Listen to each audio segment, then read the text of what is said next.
Hey Girl Scout troop leaders, I'm Katie, and in this video I will be walking you through how to lead your girls through a Coding Basics badge activity for juniors, and we will be talking about Activity 3, create your own set of commands that use conditionals. This is the activity where your troop gets to play Don't Eat Pete, a board game that can be found in your volunteer toolkit in the meeting aids. The materials you'll need for this activity are the Don't Eat Pete board game. You'll need just one copy for your troop if you're all together in person for this meeting, but you also have the option if you would like to do this in maybe a virtual badge workshop like I did, you can do that as well, and in that case then everyone will need their own game board. I'll explain that in just a little bit.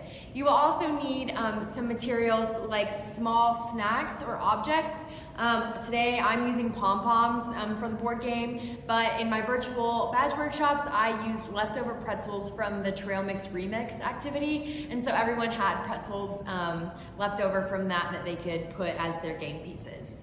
Something I found really surprising about these badges is you don't actually need any technology to complete the activities. Like, you're not going to sit down on a computer and be inputting code and trying to figure out what that means exactly. But instead, your girls are learning coding concepts and sparking their interest in these topics by doing fun activities with their troop or at home in the virtual format. So don't worry about getting computers for your meeting unless you're focusing on the plugged options, which can be found in the volunteer toolkit as well. So from Coding Basics 1, or the first meeting of this badge, your girls learned all about conditional statements and where they kind of fit into computer programming. Conditionals run code only when a specific condition is met. Ask your girls if they can think of any conditions in their everyday. For example, it's sunny outside, so if it's sunny outside, then I will take my sunglasses with me. If it is raining, then I will wear a rain jacket. If I turn in my homework, then I get to go to recess. So just like in everyday, conditionals are also used in games to make them fun.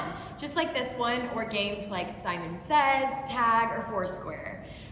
Remember that conditions only run if certain conditions or situations are met, and they usually are structured like if-else statements. If statements occur if the condition is met, and else statements then run if the condition isn't met.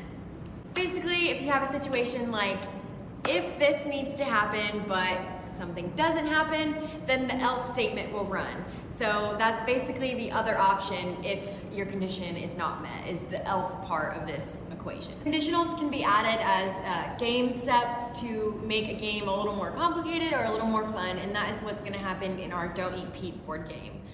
With this game, as it progresses, it will get more complicated as the rounds go on, and your girls add more conditional statements each round. So to explain this activity to your girls, it'll be really easy to just give them a little sample of what it will look like. You can have a junior assist you with this. So if you are in an in-person troop meeting, you'll just have one of these game boards for your whole troop, and one little pom-pom or snack or button will go on each of the numbers, and there are 30. So everything is set up on my game board, and there are 30 pieces on 30 squares, and one girl from your troop who is it this round will leave the room, and the rest of the troop, while she's out of the room, will decide which number of the game board is Pete in this round. For this example, I'm just gonna say that Pete is number 16. When your troop has decided which number will be Pete this round, you will invite the girl back into the room, and she will start either eating if you have snacks on your game board, or just moving to the side numbers that she thinks are Pete. So she's just removing these little pom-poms, and no one has said anything, but if I were to move 16, then that's when everyone will scream, "Don't eat Pete!" In this round, the condition was if the player moves the piece off of number 16, then you shout, "Don't eat Pete." Else, you don't do anything.